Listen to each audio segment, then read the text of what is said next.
Hemos disfrutado el comunicarnos con ustedes a través de este medio. La razón que hemos utilizado este medio es porque, aunque salimos en la página de Facebook, muchos de nuestros miembros no tienen esa página y nos estamos comunicando con parte de nuestros miembros a través de esta página. Nuestro trabajo es animar, nuestro trabajo es dar una palabra de esperanza, dar una palabra de fe a los miembros de nuestra iglesia. Y como no tenemos otro medio, porque no nos podemos congregar ni estar juntos a través de este medio, es que nos comunicamos con ustedes. Esté pendiente de las alertas. Hemos recibido llamadas de diferentes partes, diferentes países. Nos han informado qué bendición ha sido esta plática. Compártala con alguien. Aunque es para los miembros de nuestra iglesia, no debemos limitarnos a compartir una palabra con alguien más. Así que mientras este tiempo dura, esta va a ser la manera de comunicarnos. Esté al pendiente. Hoy continuamos la segunda parte de lo que comenzamos ayer. Estamos hablando de la fe y de la manera que nos beneficiamos de ella. Según el libro de Hebreos, capítulo 11, verso 13 al 16, ahí encierra una enseñanza de lo que nos enseña a nosotros, o lo que podemos aprender de la fe de Sara y de Abraham. La Biblia dice que conforme a la fe murieron todos estos sin haber recibido lo prometido. Ellos murieron, todos esos héroes de la fe del capítulo 11, todos murieron sin haber recibido lo prometido. Y dice la Biblia, sino mirándolo de lejos, pero a la vez creyéndolo y saludándolo, y a la vez confesando que eran peregrinos y extranjeros sobre la tierra. Y continúa diciendo la Escritura, porque los que esto dicen, los que hablan así, los que lo saludan, los que lo creen, los que lo confiesan, dan a entender que buscan una patria. Pues si ellos hubiesen estado pensando en aquella de donde salieron, ciertamente tenían tiempo de volver. Pero anhelaban una mejor. Había un anhelo. En ti debe de haber un anhelo de cosas mejores. Había un anhelo en ellos. Anhelaban una mejor, esto es, celestial, por lo cual Dios no se avergüenza de llamarse Dios de ellos, porque les ha preparado una ciudad. Qué maravilloso que podamos estar tan compaginados con Dios, que Dios esté orgulloso de nosotros, de nuestra actitud. Todo está en caos, pero Dios está presente. Todo está en caos, pero las cosas van a cambiar. Cada día las noticias son peores, pero la palabra de Dios me da seguridad en Dios. Y lo confesamos, y lo declaramos, y lo esperamos. Estamos esperando. De la misma manera que vino esta plaga, así mismo se va a ir. Pero mientras tanto, tenemos la cobertura de Dios sobre nuestra vida. La Biblia declara que conforme a la fe, o sea, ellos murieron, pero la fe no murió. Conforme a la fe murieron todos estos sin haber recibido lo prometido. La promesa del Mesías le fue hecha a Abraham y a Sara. Y ellos creyeron la promesa. Sin embargo, ellos murieron sin haberla recibido, sin verla. Me retracto, sí la vieron. pero no físicamente, sino que la vieron a través de los ojos de la fe. Tenemos dos pares de ojos. Los ojos naturales para ver las cosas naturales y los ojos espirituales para ver las cosas espirituales. Hay veces que nuestros ojos naturales no lo ven, pero lo creemos, lo confesamos, lo esperamos, porque lo estamos viendo, mirando a través de nuestros ojos espirituales. Si ha habido un tiempo donde necesitamos usar y el abrir nuestros ojos espirituales, es hoy. Así que abramos nuestros ojos espirituales y creámoslo, declarémoslo, confesémoslo. La Biblia dice, mirándolo de lejos. O sea, tiene que haber un deseo de desear ver y considerar la promesa de Dios como ellos lo hicieron. Se veía lejana, lo miraban de muy lejos, todo se ve lejano, pero ellos lo deseaban ver. Y dice la Biblia, y creyéndolo, ellos consideraron cuidadosamente la promesa y se aseguraron a sí mismos que si la promesa venía de Dios, debía de ser o tenía que ser una promesa válida, porque era Dios el que se las había hecho. Si el hombre te ha prometido, a lo mejor el hombre no te cumple. Pero si Dios te ha prometido, Dios te va a cumplir. Y dice la Biblia, y saludándolo. Otras palabras, ellos tomaron la promesa y la saludaron por fe. O sea, le dieron la bienvenida. Tú no puedes saludar a algo que está lejos. Tienes que saludar a alguien que está cerca. Y la fe de ella veía esas cosas cerca. Tu bendición, tu provisión, tu sustentación está más cerca de lo que tú te imaginas si la miras a través de los ojos de la fe. Si la miras con los ojos naturales, ni la ves, ni aparece por ningún lado. Pero a través de los ojos de la fe la saludas, porque está tan cerca de ti como si estuviera frente a ti y la puedes saludar. Abraham y Sara pensaban en el hijo que Dios le había prometido. Y muchas veces ellos saludaron esa promesa. La tenían cerca a través de la fe. La Biblia lee, confesando que eran extranjeros y peregrinos sobre la tierra. Abraham y Sara siempre vieron la promesa, siempre la vieron. Ellos entendieron que este mundo no era su hogar. Es importante esto, no te aferres a este mundo. Da las cosas por pérdida y ten por ganancia el reino de Dios. Y tú vas a ver que al tener por ganancia el reino de Dios, tendrás acceso a un sinfín de cosas en este mundo. Ellos sabían que Dios tenía un hogar mejor y más duradero para ellos en el cielo. Las bendiciones de esta tierra no se comparan a todo lo que tenemos en el cielo. No te aferres. No sufras porque puedas perder algo. ¿Qué voy a hacer si pierdo mi casa? ¿Qué voy a hacer si pierdo mi carro? ¿Qué voy a hacer si pierdo el trabajo? No te aferres.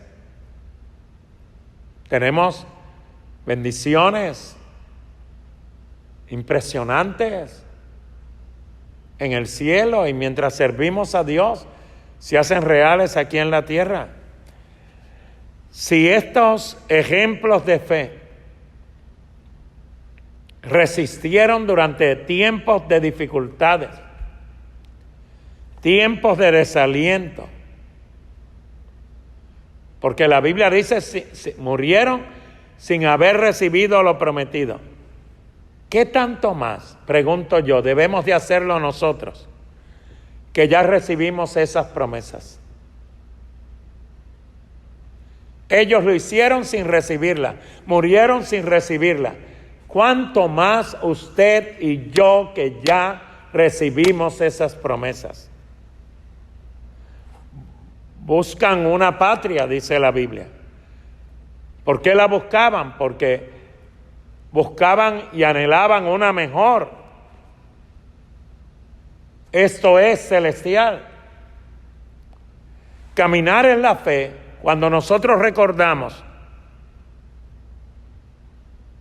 se hace más fácil cuando recordamos que este mundo no es nuestro hogar. No te apegues de nada en este mundo. Los creyentes nos hemos vuelto tan materialistas, tan aferrados. Hemos perdido el sentido de lo espiritual. Y eso es muy peligroso. Porque entonces lo espiritual queda sin valor, o tiene un valor muy mínimo. Y las cosas materiales ocupan, porque hoy se ve la victoria de una persona por las posesiones, por el hogar que vive, el carro que maneja. No. Ese no es el patrón bíblico. El mundo no es nuestro hogar. Tenemos que recordarnos que en este lado de la eternidad no todo está resuelto y no todos los males son reparados. Por eso es que buscamos una patria mejor. Anhelaban una mejor, una celestial ciudad. Si pudiéramos cambiar las prioridades. Mira todo lo que hemos perdido ya. Ya no se puede ir al trabajo, no podemos andar en la calle.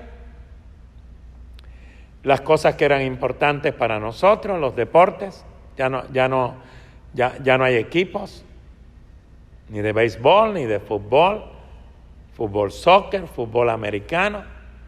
Se acabó el baloncesto, se acabó todo. ¿Y qué es lo único que queda? Esto, Dios y su palabra. No hay nada más. El cielo y la tierra pasarán, mas mis palabras no pasarán. Démosles entonces la prioridad a lo espiritual. Tener fe es muy difícil cuando nosotros nos hemos habituado a vivir como ateos prácticos. Eso es alguien que puede tener una creencia teórica en Dios, pero esa creencia no tiene ningún tipo de relevancia cuando no es algo que se lleva a cabo día a día. Cuando recordamos que hay una realidad espiritual, porque este va a ser el despertar de la iglesia.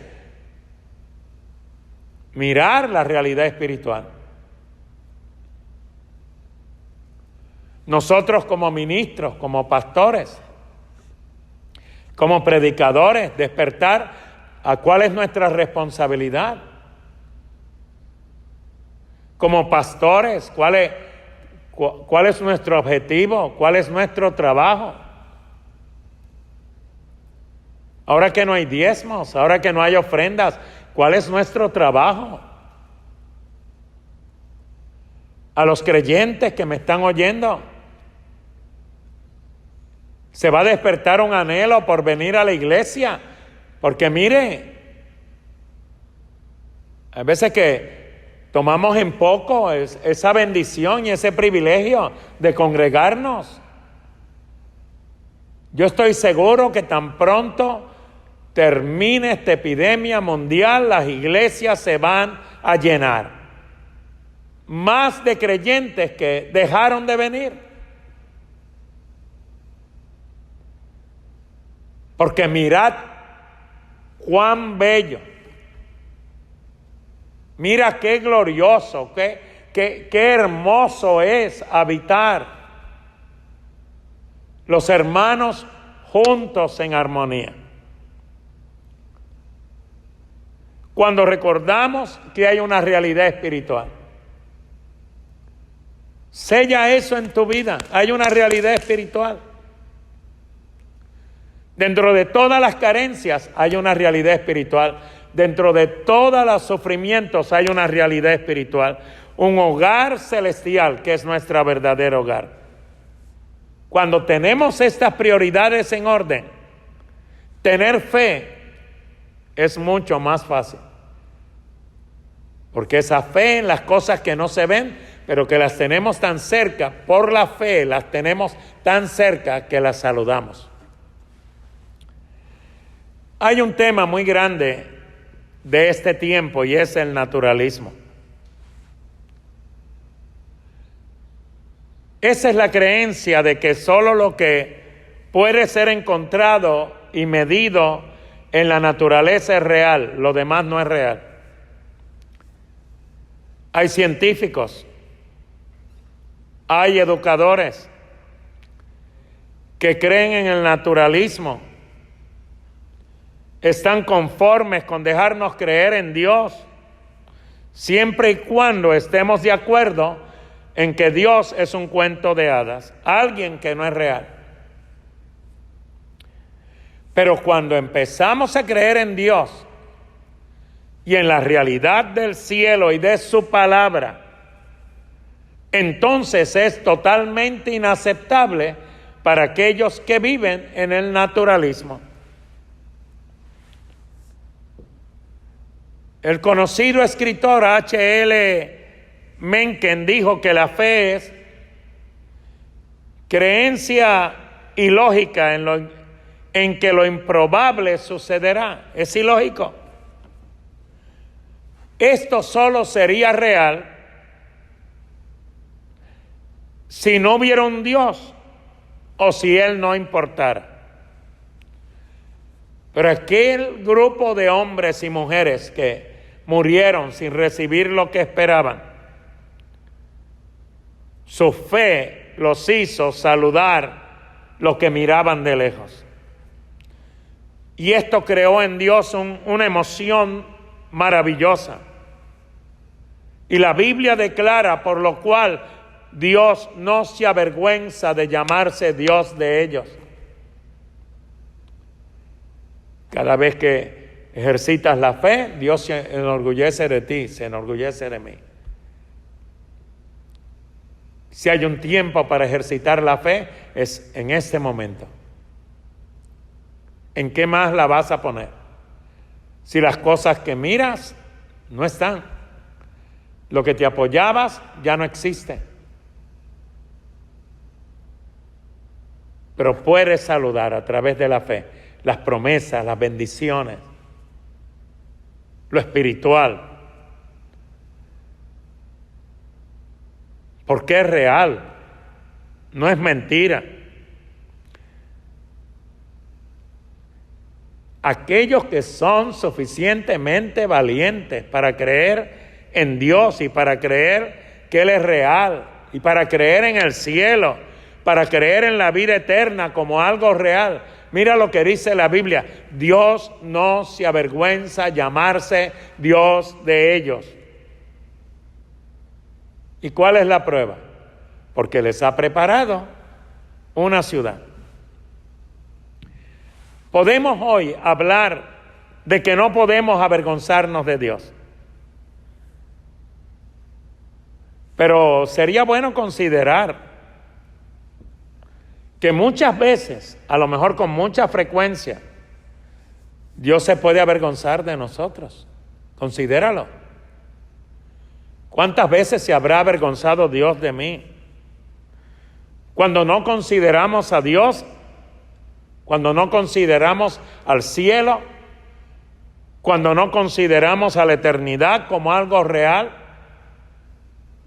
puede haber un sentido en el que Dios se avergüenza de llamarse Dios de nosotros. Que no muera lo espiritual en ti. La Biblia dice: haced morir lo terrenal en vosotros, no lo espiritual. Lo espiritual tiene que ser vivificado.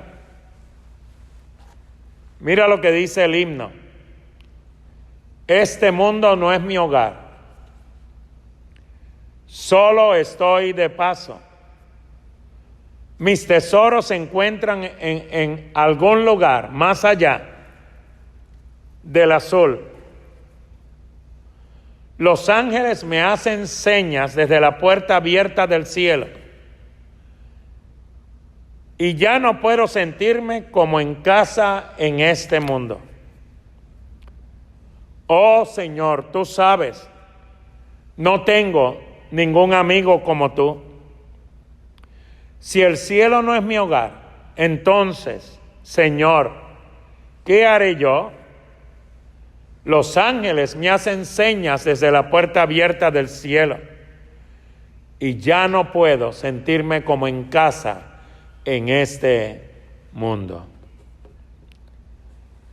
Hebreos 11, del 17 al 19, nos hace un relato real de que la fe de Abraham fue lo suficientemente grande como para saber que Dios podía resucitar a los muertos y que Dios cumpliría sus promesas sin importar lo que pasara,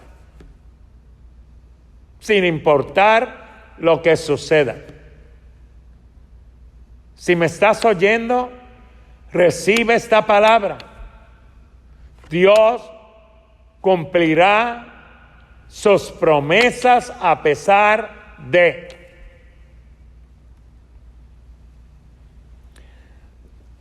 Por la fe, Abraham, cuando fue probado,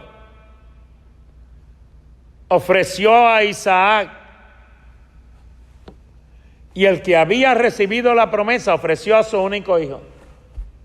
A través de él iba a ser engrandecida las familias de la tierra, etcétera, etcétera. Pero él ofreció su hijo, su único hijo. Aunque se le había dicho en Isaac, te será llamada descendencia. Sin embargo, él ofrece el hijo de la promesa, a través del cual vendría la promesa de la descendencia engrandecida. Él lo ofrece. ¿Por qué? Porque él pensaba que Dios es poderoso para levantar aún los muertos. Él sabía que si él ofrecía a su hijo, como había una promesa sobre de él se lo iba a devolver. Reconsideremos, padres, en esta hora la promesa que hay sobre nuestros hijos. Lo que Dios ha dicho de nuestros hijos. ¿Qué haría con ellos? ¿Qué haría por ellos? Y tienes que tener la fe, veas lo que veas. Hagas lo que hagan tus hijos, de que lo que Dios ha prometido, Dios va a cumplir. Por la fe, Abraham, cuando fue probado, ofreció a Isaac. Ofreció. El uso del verbo en pasado para ofreció indica que en lo que respecta a Abraham, el sacrificio se hizo completo, no a medias. Dentro de su voluntad, dentro de su propósito, él realmente sacrificó a su hijo. La Biblia dice, ofreció a Isaac su unigénito. Perdón, se me trabó la lengua. He hablado tanto que tengo esa excusa. A pesar de que Abraham tenía otro hijo, Ismael, ese fue el hijo de un intento carnal de cumplir la promesa de Dios. Se desesperó, como muchos de nosotros. Dios no reconoció al otro hijo. Así que Isaac se podía llamar su unigénito. ¿Por qué lo ofreció? Pensando que Dios es poderoso.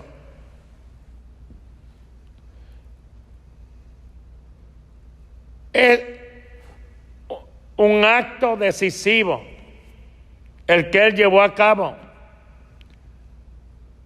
Él razonó en cuanto a esto. Y él calculó que la promesa que Dios le había dado era digna de toda confianza.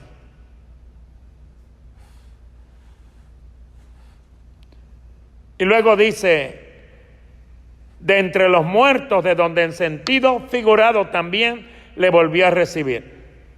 En lo que respecta a Abraham, él ya daba por muerto a Isaac. Y fue de entre los muertos que lo recibió de regreso, de una manera que prefigura la resurrección de Jesús.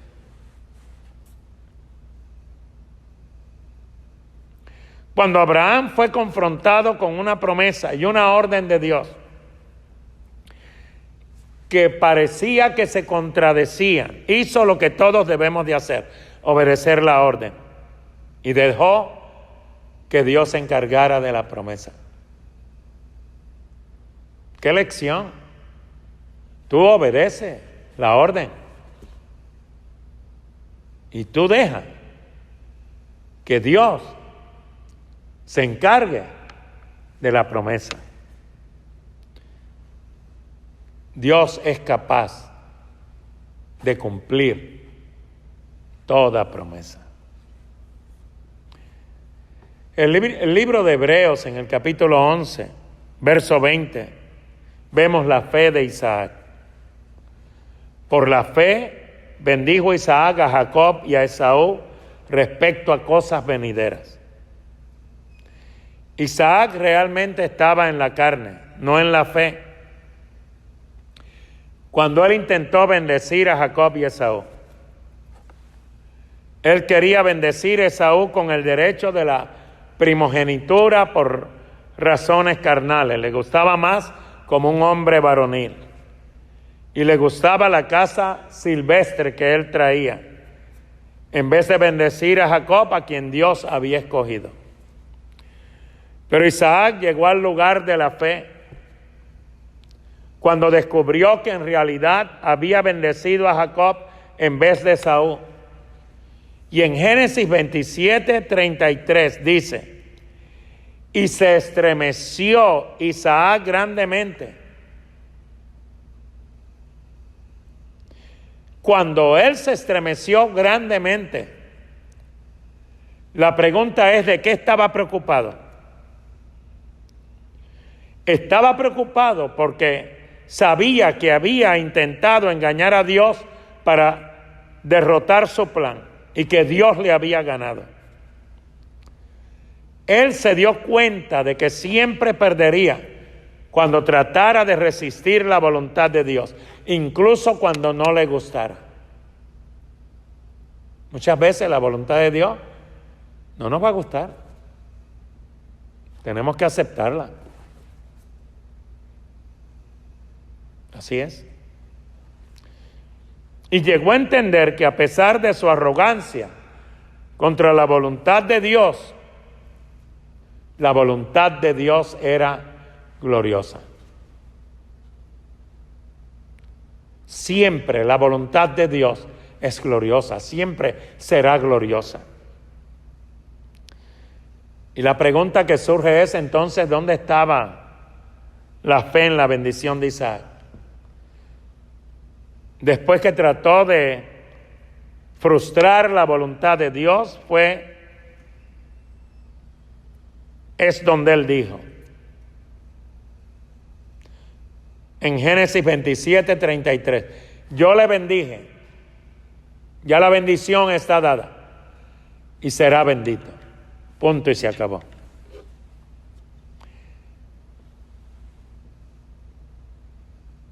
En otras palabras, dijo, ok, Dios, tú ganas. Que Isaac sea bendito con el privilegio y el derecho de la primogenitura.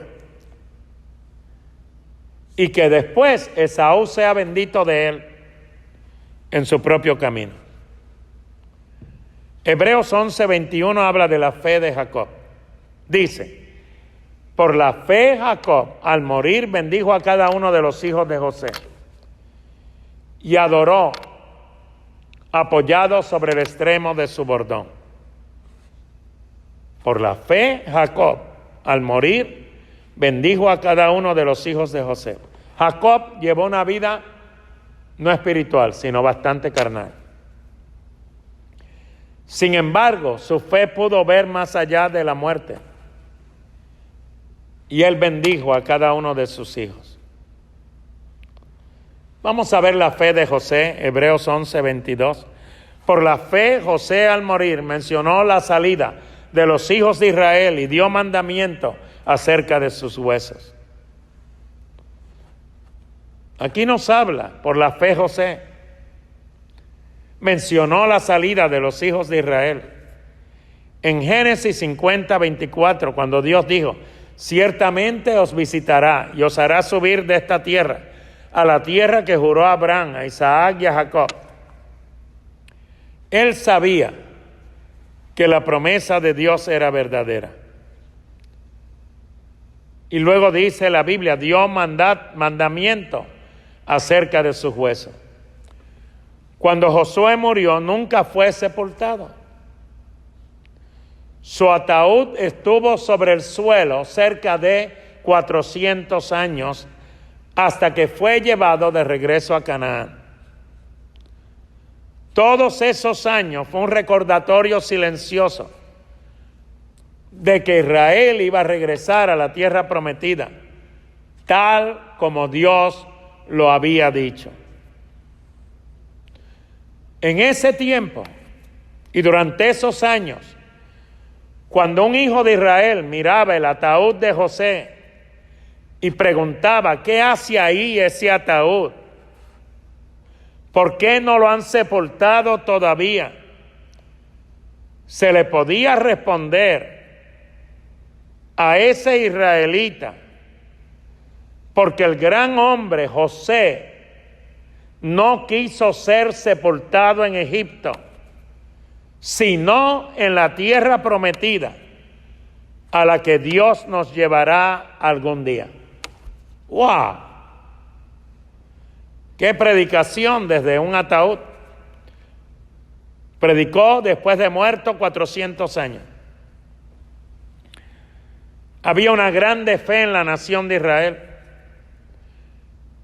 Hebreos 11:23 habla de la fe de los padres de Moisés. Por la fe, Moisés cuando nació fue escondido por sus padres por 3 meses, porque le vieron niño hermoso y no temieron al decreto del rey. Los padres de Moisés mostraron su fe cuando percibieron que el niño era favorecido de una forma especial para Dios y tomaron medidas para salvar su vida a través del peligro. A través de toda la Biblia vemos la manifestación de la fe. Hebreo nos habla de la fe de Rahab, nos habla de los héroes de la fe, nos habla de Gedeón, que valientemente destruyó los ídolos y fue usado poderosamente por Dios para derrotar un ejército mucho más numeroso. Barak dirigió al pueblo de Israel a una dramática victoria sobre los cananitas. Sansón fue utilizado poderosamente por Dios para derrotar a los filisteos. Aunque nunca alcanzó todo su potencial y su vida terminó trágicamente, Jefté fue utilizado por Dios para derrotar a los amonitas. David fue un increíble hombre de fe, sin embargo falló. Cada uno de estos hombres fueron hombres de fe, pero tuvieron notables áreas de fracaso en sus vidas. Sin embargo, Hebreos 11 elogia su fe y los incluye en la galería de la fe.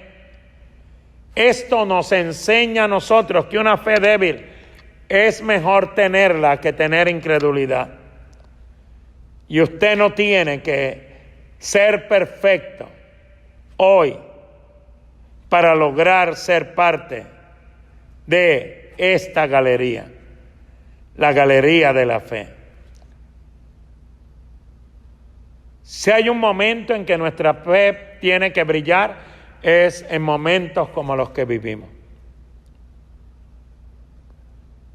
Yo me he decidido a creerle a Dios. Espero que usted se decida a creerle a Dios. Yo me he decidido a abrir mis ojos espirituales. Abra usted sus ojos espirituales. Imagínese qué maravilloso es Dios, que en un tiempo de crisis mueve a los gobernantes a perdonar deudas por 3 meses sin que tengamos que ser responsables de ellas. Tiempo suficiente para mantener lo que tenemos. Tiempo suficiente para recuperarnos cuando esta crisis pase y estar al día en todo lo que hacemos. No dejo de maravillarme de ver la fidelidad de los creyentes. ¿Cómo nos llaman, hermanos, pastor, cómo hago para dar mis diezmos? ¿Cómo hago para llevar mi ofrenda? Es impresionante cómo la fidelidad de los creyentes va más allá. Las llamadas telefónicas y los mensajes de texto que he recibido. Pastor, gracias. Gracias porque tenía miedo. Otra llamada, pastor, gracias porque tenía temores. Pastor, estoy trabajando, tengo trabajo. Se me cerraron unas puertas, pero se me abrieron otras. ¿Usted sabe los testimonios que van a ver cuando todo esto pase? Y uno de esos va a ser el suyo. Sí. Porque a usted Dios le ha dado promesas. Y Dios no es hombre para que mienta, ni hijo de hombre para que se arrepienta. Jehová cumplirá su propósito en ti. Que Dios te bendiga. Padre, en el nombre de Jesús y para la gloria de tu nombre, hemos compartido esta palabra. Hemos hablado tanto de la fe que alguien en algún lugar, de alguna manera, de alguna forma, ha sido inyectado de fe para creer. Que salude de cerca, aunque se mira de lejos. Que la salude de cerca, tus promesas cumplidas. En el nombre de Jesús. Amén y amén.